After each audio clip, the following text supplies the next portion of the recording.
I really feel if people understood resonance and sympathetic vibration, so much would make sense. So when you have two tuning forks and you strike one and you put the other one right next to it, the other one begins to sing because they're the same frequency. And when you put two things at the same frequency together, they create a resonant system. They begin to sing together, but it's the same frequency that creates the sympathetic resonance. So years ago, our son drew this picture when I was going to go to a presentation, and he drew this picture. He was 8 years old. And I said, "What's this, Justin?" And he goes, "Well, that's the Rainbow Pyramid." And I'm like, oh my gosh, the Rainbow Pyramid is us. We have all of these feelings and beliefs and experiences and dreams and bones and organs, and we have all of these different frequencies inside of us. So in order to find our balance, we need to embrace all the colors of our Rainbow Pyramid from a place of joy in order to live our love. Because for me, this is the bottom line. You know, what do we love and how are we going to share it? So what happens is right here. So if everything is vibrational and we have experiences, and for me, this is the easiest definition of trauma. We have a vibrational experience and we cannot integrate it into our Rainbow Pyramid in the moment. It's too something. It's too big, too painful, too happy, whatever it is, it's too much vibrationally for us to integrate because we don't have the tools, especially when we're little. We don't have our tool bag yet. So those colors get squished. It gets stored in our bodies until it becomes time for something to awaken it. So we're in a place now within ourselves and we're dealing with an old belief or an old pattern that's unconsciously motivating our choices. So that old belief starts to resonate. And here comes an experience or a person or something we read or something we watch on TV. It's not necessarily the exact same experience, but it carries the same vibrational frequency. So we begin to feel it. And that's if it triggers you, it's in you. That's like our signal that something is inside of us that's ready to come to our awareness. Great. Then what do? We have all sorts of different choices, okay? Some people go to music, some people go to yoga, some people go to mindfulness. They want to learn something to help ease this energy that's starting to move inside of them. Well, what clicked for me with essential oils is understanding the not understanding what the specific chemistry is, but understanding that there is a chemistry and all of these little different components within an essential oil, for me, was like the Rainbow Pyramid. It's all of these individual chemistries that create the fullness of the oil. And that includes where is it grown? How is it nurtured? How is it harvested and distilled? And all of that creates the fullness of the energy or the frequency of the oil. And that's why it's really important to be aware of what oils you're choosing. So the PubMed research, I'm finding, is researching those specific aspects, those specific chemistry components. And then it just clicked. It's like, well, yeah. So if one component is helping me, is proving to be more calming, well, that's going to be a frequency that I'm going to sympathetically resonate within me. So that was just like this huge light bulb for me, how essential oils affect us vibrationally in a very physical way that's in line and in alignment with the emotions that are starting to surface as we continue to look at our Rainbow Pyramid. So for me, it's just perspective that puts everything together.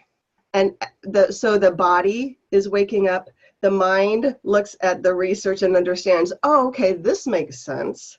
And the spirit is the part that just says, okay, I want to live my love and I want to learn as much about myself as I can. And these are some of the tools that I can use to do that. That makes a lot of sense, Amy. And one of the things I really like about it, because you'll hear things thrown around a lot about, this person has this vibration or this oil has, and obviously, if people are saying, oh, gee, it's from quantum physics, I'm sorry, that's not one vibration. It's many, many, many. So I love that, rainbow. Obviously, it's the sum of all of the vibrations. Right, exactly. Yeah. And the cool thing is this is dynamic. Mm-hmm. We are not one thing. Right. From one moment to another. Every awareness, every emotion, every interaction, it's this dance of all of this energy within us. We're not static. Exactly. And so that's why one day you may sympathetically resonate with a particular oil, and then another day you'll sympathetically resonate with another one.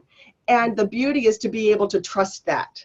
Yes, exactly. And to have, for me, it's important, like even in, Julie's little thing where I reach into your box and grab something.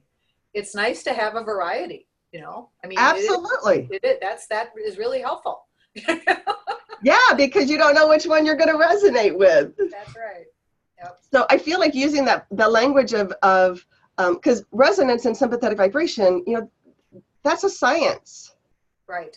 So it grounds the experience.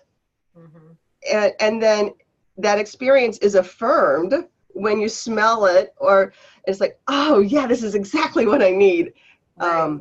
So it builds that internal trust. Right. And people have that experience. I mean, I can't tell you just in the last week how many I had somebody who was telling me she was just drawn to arborvitae. It's like crazy. And I've had that experience recently with blue tansy. It's like, oh, and so this is kind of, I'm not a person that's really in touch with my emotions that much. So this is a backwards thing that works for me is I'll just, oh, gee, blue tansy. It's like, I can't get enough of it. And so I'll go look it up in the emotions book, which I trust a little bit more now. Yeah. Well, and it's like when we have that craving for food, or when, if we listen to our bodies, then we're going to be directed to what is in alignment for us in this moment. Right. And it's unique to us. Yep. So, Julie, I was so glad to see that you hit the record button. Yeah, and we want that little piece because I love that. And actually, if you would mind, Amy, taking a picture of that drawing that your son did. Yeah. And if that could be available, if you could email it to people or whatever, I would love that because it is a great, it's a great little thing to look at. It's simple, and it's from the hand of a child. And he literally said, "Mommy, I need to draw you a picture." Yeah. And that's when it's coming through, and it's just so clean. Yeah. Mm-hmm. And it gives a visual representation for something that could feel a little complex. Right. Mm-hmm. Well, things are complex, but they also are simple. Yeah. Yeah. The other thing I want to comment on is, oh my goodness, the level of energy in your voice, Amy, your passion for what you're doing and sharing, it's contagious. And I just, it lifted my spirit. I'm resonating right there with you. Well, what I want to do is I want to start traveling, and I want to start. Me too. I've been doing these presentations for 20 years in a variety of settings. But there's something that's coming together now with the music and the oils and the mandalas, which help awaken that intuition and that trust. And there are experiences that we want to co-create with people. And the whole bottom line is just to empower people to trust themselves and find what they love, remember it so that they can share it. So yeah, there's some energy moving around all of this, and it's time.